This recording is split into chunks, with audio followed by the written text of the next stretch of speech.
पुरानी पेंशन की बहाली के मुद्दे पर आंदोलित सरकारी कर्मचारी जहां अपना शक्ति प्रदर्शन दिखा करके केंद्र की मोदी सरकार के खिलाफ अपनी एकजुटता का इजहार करते हुए इस बात की चुनौती दे रहे हैं कि अब सरकारी कर्मचारी किसी भी हाल में पुरानी पेंशन की बहाली चाहते हैं। और इसी के साथ प्रधानमंत्री नरेंद्र मोदी पुरानी पेंशन की बहाली के मुद्दे पर आंदोलित सरकारी कर्मचारियों के बढ़ते प्रभाव को देखते हुए सीधे तौर पर यूनिफाइड पेंशन स्कीम में सुधार करके सरकारी कर्मचारियों को लुभाने में जुटे हुए हैं। लेकिन उसके पहले ही पुरानी पेंशन की बहाली के मुद्दे पर आंदोलित सरकारी कर्मचारियों ने जिस तरीके से प्रधानमंत्री नरेंद्र मोदी के गढ़ में ही बिगुल फूका है, उसके नाते से अब प्रधानमंत्री नरेंद्र मोदी की टेंशन बढ़ने वाली है, क्योंकि भारी तादाद में सरकारी कर्मचारी अपनी एकजुटता का न सिर्फ प्रदर्शन करें बल्कि प्रधानमंत्री नरेंद्र मोदी के सियासी गुड़ागड़ित पर भी चोट पहुंचाने की कवायद में जुटे हुए हैं। इसलिए प्रधानमंत्री नरेंद्र मोदी के संसदीय क्षेत्र वाराणसी में भारी तादाद में रेलवे के कर्मचारी एकजुट हुए और पुरानी पेंशन की बहाली के मुद्दे पर अपनी मांग को और भी ज्यादा बुलंद किया है। आपको बता दें कि पुरानी पेंशन की बहाली के मुद्दे को लेकर के सरकारी कर्मचारी आर्या पार की लड़ाई लड़ने के लिए तैयार हैं।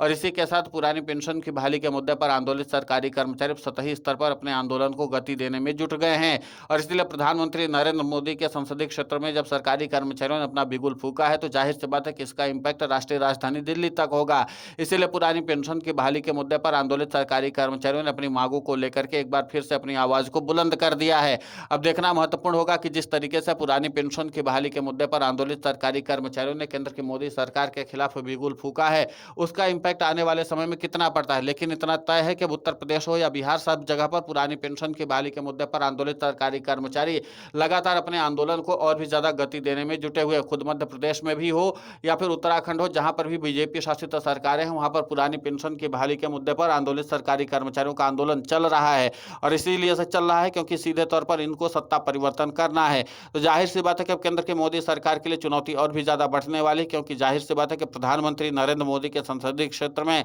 अगर सरकारी कर्मचारियों ने इतनी भारी तादाद में अपनी एकजुटता दिखाई है तो फिर इसका इम्पैक्ट आगे चल करके बीजेपी के सियासी गुड़ागड़ित पर भी पड़ सकता है। दरअसल सरकारी कर्मचारी इस बात का संदेश देना चाहते हैं कि पुरानी पेंशन की बहाली के मुद्दे पर राष्ट्रव्यापी आंदोलन चल चुका है और इसी के लिए सरकारी कर्मचारी अपनी एकजुटता का प्रदर्शन कर रहे हैं, क्योंकि अब भारत में हर एक कोने में, हर एक शहर में, हर एक लोकसभा और विधानसभा क्षेत्र में सरकारी कर्मचारियों की मौजूदगी दिखाई दे रही पुरानी पेंशन की बहाली को लेकर के। और इस बात का आह्वान खुद एनएमओपीएस के राष्ट्रीय अध्यक्ष रटेवा के प्रदेशाध्यक्ष विजय कुमार बंधु ने ही किया था। अभी हालिया में उन्होंने मीडिया को संबोधित करते हुए कहा था कि अब पुरानी पेंशन की बहाली के मुद्दे पर आंदोलित सरकारी कर्मचारी हर एक देश के कोने कोने में उठेंगे और सीधे तौर पर अपने पुरानी पेंशन की बहाली की मांग को रखेंगे और सरकारी कर्मचारी किसी भी हाल में कोई समझौता करने की स्थिति में नहीं है। और इसीलिए पुरानी पेंशन की बहाली के मुद्दे पर आंदोलित सरकारी कर्मचारियों को सबसे मुफीद इलाका लगा प्रधानमंत्री नरेंद्र मोदी का संसदीय क्षेत्र, क्योंकि यहाँ पर अगर सरकारी कर्मचारी पुरानी पेंशन की बहाली के मुद्दे पर अपनी आवाज को बुलंद करेंगे तो जाहिर सी बात है कि इसका असर बहुत ज्यादा पड़ने वाला है।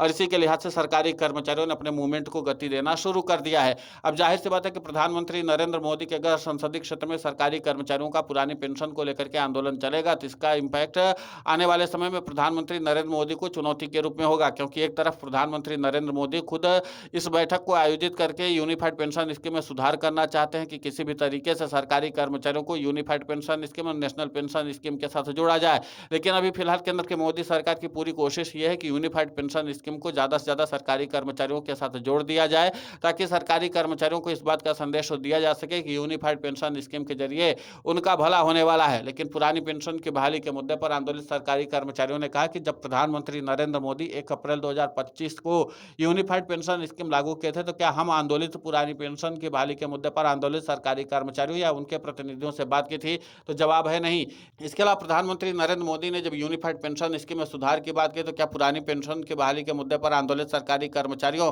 और उनके प्रतिनिधियों से बात करके इस बात को जानने की कोशिश की कि सरकारी कर्मचारी क्या क्या सुधार चाहते हैं? जवाब है उसका भी नहीं। तो जाहिर सी बात है कि जब प्रधानमंत्री नरेंद्र मोदी सरकारी कर्मचारियों की मांगों को गंभीरता से नहीं ले रहे हैं तो फिर उसके बाद सरकारी कर्मचारी भी अब प्रधानमंत्री नरेंद्र मोदी की तरफ से किए जा रहे सुधार को भी स्वीकार करने के लिए तैयार नहीं है। तो कुल मिलाकर के यह है कि पुरानी पेंशन की बहाली के मुद्दे पर आंदोलित सरकारी कर्मचारी समझौता करने वाले नहीं है और सीधे तौर पर वो जमीन पर उतर चुके हैं और सड़कों पर अपना आंदोलन और भी ज्यादा मजबूत करने की कोशिश में जुट चुके हैं। देखना महत्वपूर्ण होगा कि जिस तरीके से पुरानी पेंशन की बहाली के मुद्दे पर आंदोलित सरकारी कर्मचारियों ने प्रधानमंत्री नरेंद्र मोदी के संसदीय क्षेत्र वाराणसी में बिगुल फूका है, इसका इम्पैक्ट आने वाले समय में कितना पड़ता है। लेकिन इतना तय है कि पुरानी पेंशन की बहाली के मुद्दे पर आंदोलित सरकारी कर्मचारी लगातार पुरानी पेंशन की बहाली के मुद्दे पर काम करते हुए नजर आ रहे हैं। अब देखना महत्वपूर्ण होगा कि केंद्र की मोदी सरकार की तरफ से इस पर क्या निर्णय लिया जाता है। लेकिन इतना तय है कि पुरानी पेंशन की बहाली के मुद्दे पर आंदोलित सरकार सरकारी कर्मचारी अब व्यापक तौर पर रणनीति बना करके प्रधानमंत्री नरेंद्र मोदी को एक कड़ा सियासी संदेश भी देने की कोशिश की है